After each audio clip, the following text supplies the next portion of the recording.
Welcome to KKonnections On Air, a dynamic podcast hosted by Kearn Cherry, designed to empower listeners with actionable insights and wisdom from leaders, innovators, and changemakers across the globe. Each episode features a unique blend of interviews and speaker takeover segments, providing in-depth expertise on topics such as business, networking, branding, faith, empowerment, and personal growth, just to name a few.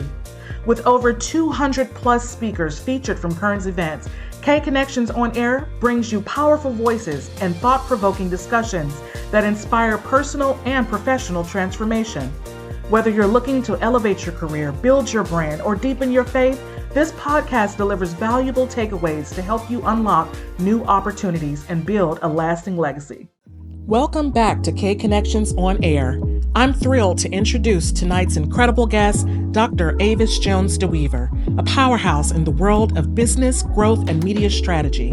Dr. Avis is an award-winning author, global speaker, media commentator, and the seven-figure CEO of Media to Millions.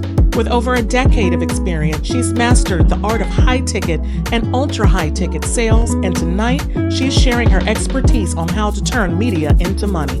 So whether you're just starting out or looking to scale to multiple millions, Dr. Avis has the strategies to help you break revenue ceilings and create a freedom-focused lifestyle.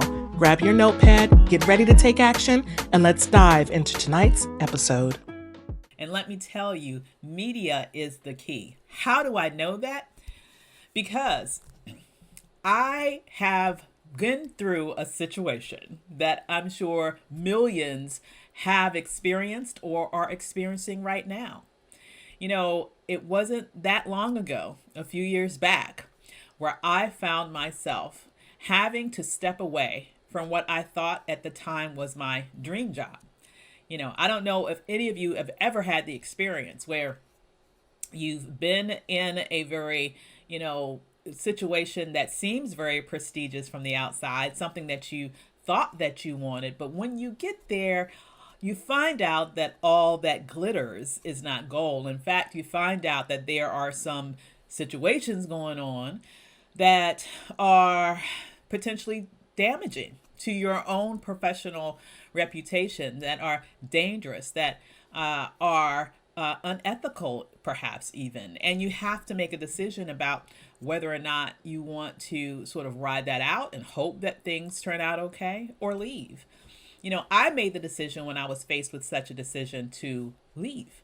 Now, no, in this particular circumstances, many people are not even having the decision about whether or not they want to leave.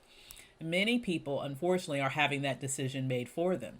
But regardless of how you get there, if you don't have a job, you don't have a job, right?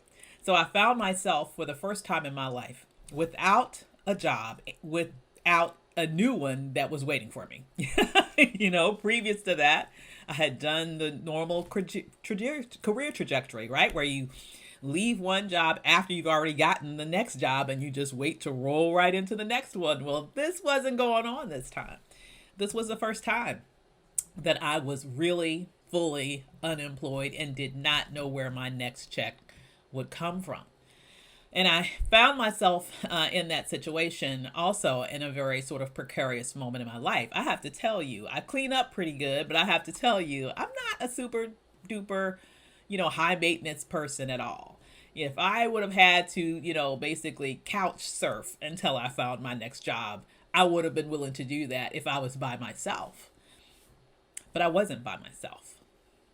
I had my two young boys with me after recently experiencing a divorce.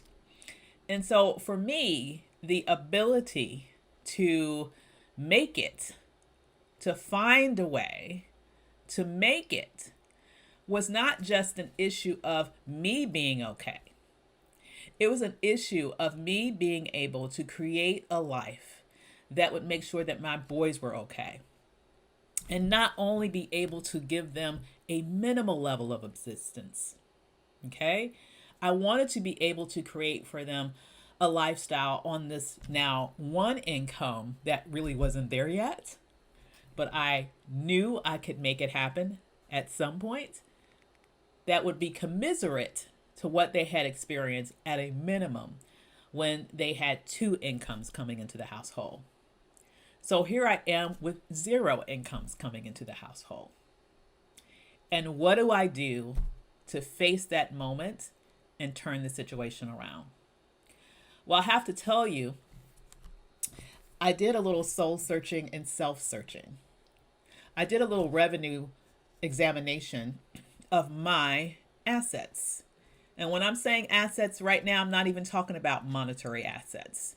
I'm talking about my professional skills. I'm talking about my professional connections. I'm talking about what it was that I had in my head that I could turn into money. Monetizable skills, monetizable connections. And so it came to me that though I had been a daughter of a successful entrepreneur in my entire life, admired him and loved on him, I was seriously a daddy's girl, right? I had never really quite understood how I could create that reality in my life in terms of owning my own business. I was on the straight and narrow career trajectory. I knew I wanted to do it, but I didn't know how. You know, it's funny how life turns out, because even though I did not know how I would do it, when I found myself in that situation, I knew I must do it. And so I took that personal accounting of my assets.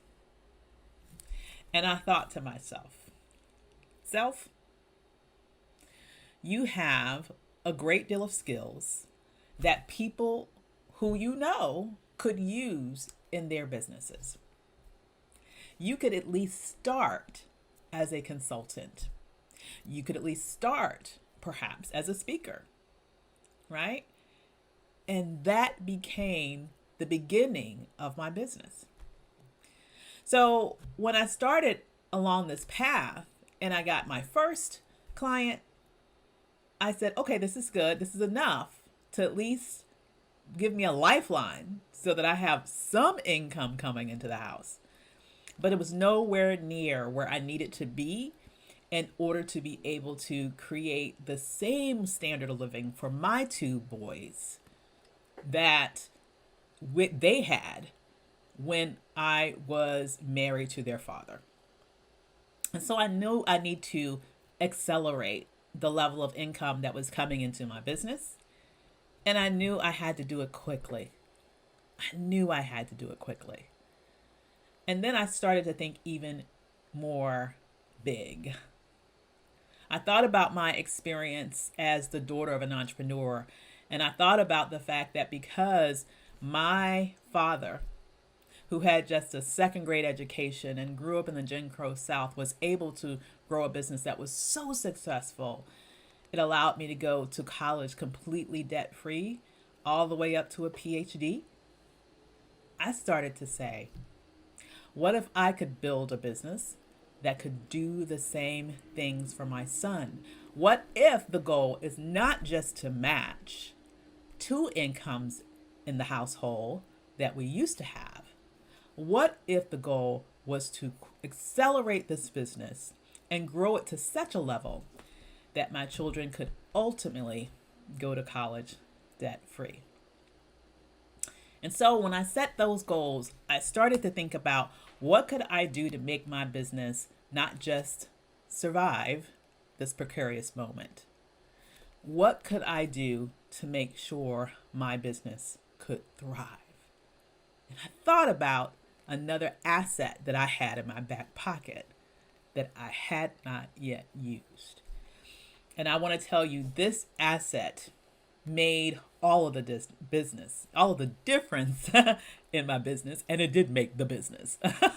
This asset helped me explode my consulting business at the time, helped me gain major corporate clients, helped me gain major 5-figure speaking engagements over and over again. What was this asset? This asset was my experience in the media. You see, when I worked previously as a nonprofit executive, I had the wonderful opportunity at many times to interact with the media and talk about some of the great things that our nonprofit was doing, or talk about some of the research that we came out with. And so I had utilized media often in that particular circumstance as a nonprofit executive. I had been on television, been on radio. I had published in many spheres. I had been quoted in some of the most major newspapers in the nation and around the globe. So I had been on CNN. I had been in USA Today and the Washington Post. I had been on NPR and SiriusXM Radio. And I thought, what if I tapped into the media and in essence used it as a marketing tool for my business and my brand? And that's exactly what I did. In the first 9 months of my business, it grew well beyond the six-figure space. In fact, exceeding my previous nonprofit executive salary. In fact, ultimately matching the two incomes. And today, it's been able to grow exponentially to a major, not only high multi-six-figure business for myself, but also I've been able to teach these skills to clients who have been able to use it to explode their businesses too. Clients making six figures, for example, in 60 days. Clients, for example, who coming in from Jumpstart, making $7,000, $14,000, $20,000 in 7 days. It is incredible what this can do when you understand the power of this technique and you put it to use for your business. And so I want to share with you today exactly those 5 things that you must have in place in order to turn media into money. So with that said, let's get started. Thing number 1 that you have to have in place is you must be an expert. Let me tell you, media platforms, I don't care what platform you're talking about. It could be television, it could be radio, it could be podcasts, it could be publications. Whatever you're talking about, media platforms really are very careful about who they allow on their platforms. They really want to expose their audience to the best. They want to expose their audience to individuals who know what they're talking about confidently, assuredly, who are specifically experts at what they do, and not merely people who kind of sort of maybe know what they do, right? And that's why you have to claim the mantle of expert status. Now, what I have found is that oftentimes, and especially for us sisters, we have a hard time with that word expert.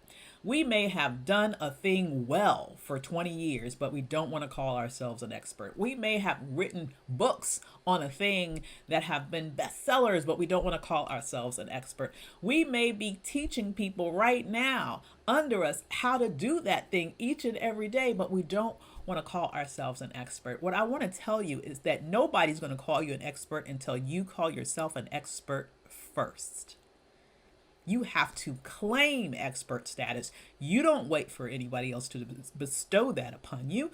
And that is the very first and most fundamental prerequisite that you have to have in place in order to attract the media attention that you need, especially right now, to separate you from everyone else who kind of sort of does something like you. But we all know that you do how you do with your special flavor. So it's not exactly like you. But if you want to distance yourself from the rest, give you and your business and your brand instant authority. Be seen as the leader in your space. Media does it for you. Absolutely. Media is the fast track to that. But the first thing you have to have before you get those media yeses is you have to have expert status. And you have to claim it yourself first. So know that you are an expert, number 1. Number 2, you must understand to your bones that all media is not good media. Now, I know you've probably heard that before. A lot of people say that. All media is good media. Well, maybe if your goal is to be famous, that is true. All media is good media. But that ain't our goal now, is it? Our goal is to make sure that you are strategically using the media in order to grab the right leads to your business that you can then turn into money. And so that's why all media is not good media. If you will have access to media that's not putting you in front of those right people, then you are wasting your time. And as the CEO of your business, the most valuable asset that you have is your time. And so it's very important that you understand that all media is not good media. Strategic media is good media. And that's something that I help my clients decipher each and every day. Step 3. You must know where your ideal customers go in order to consume information. Here's what I know for sure. In this new COVID reality, people are spending more time than ever consuming media. More people than ever are watching television. More people than ever are reading publications. More people than ever are listening to podcasts and listening to the radio. Which one of those different types of platforms are your customers most likely to be on? And within those broader platforms, what specific shows are they most likely to listen to or watch? Or what specific publications are they most likely to read? When you think about where your ideal customer spends their time consuming information, do you even realize how powerful it would be for them to be able to go to those spaces that they already trust, that they already know, that they already enjoy, and find you staring right back there at them? How important and how powerful that would be for your business and your brand. And that's exactly what I'm talking about when I said you need to be strategic about your media. Show up in those places where your customers already are.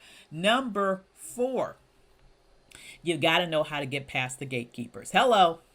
You have to know how to get past the gatekeepers. Now, here's something I need to let you know about the media. Yes, they're gatekeepers, and they're not all the same gatekeepers. Let's just say that, okay?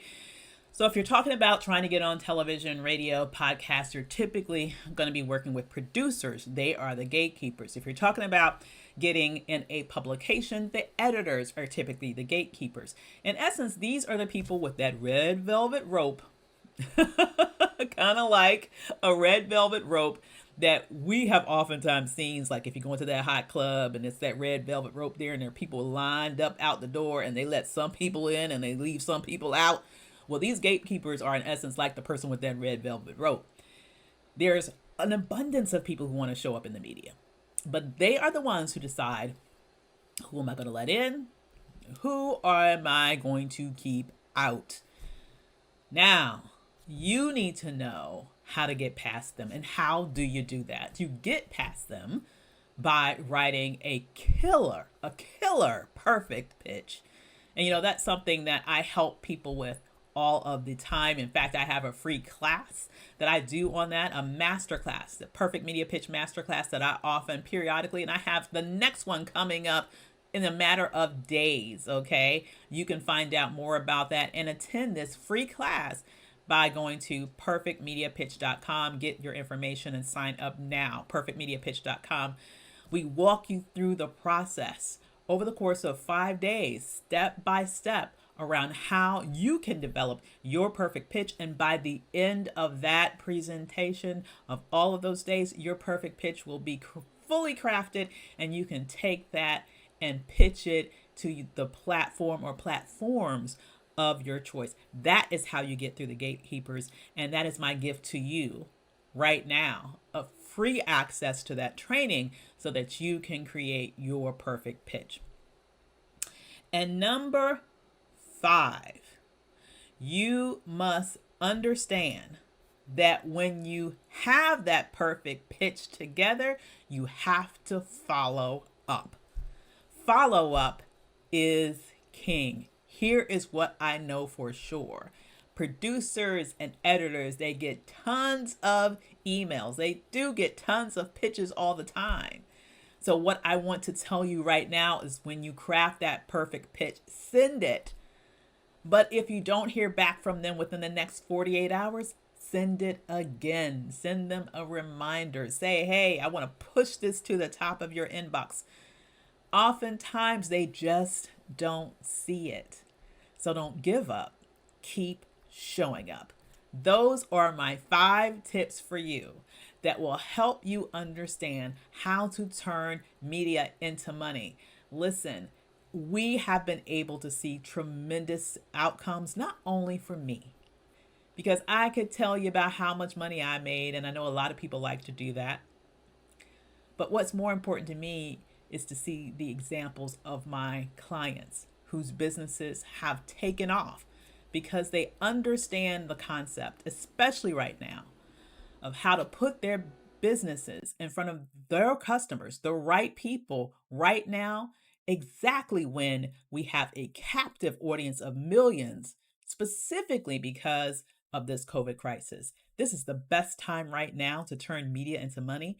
And I hope that's exactly what you do by following my 5 tips. This has been such an amazing opportunity to speak with you this afternoon. I hope that you have enjoyed it, and I hope that you take every bit of advice that I've given you to turn media into money for your business and your brand.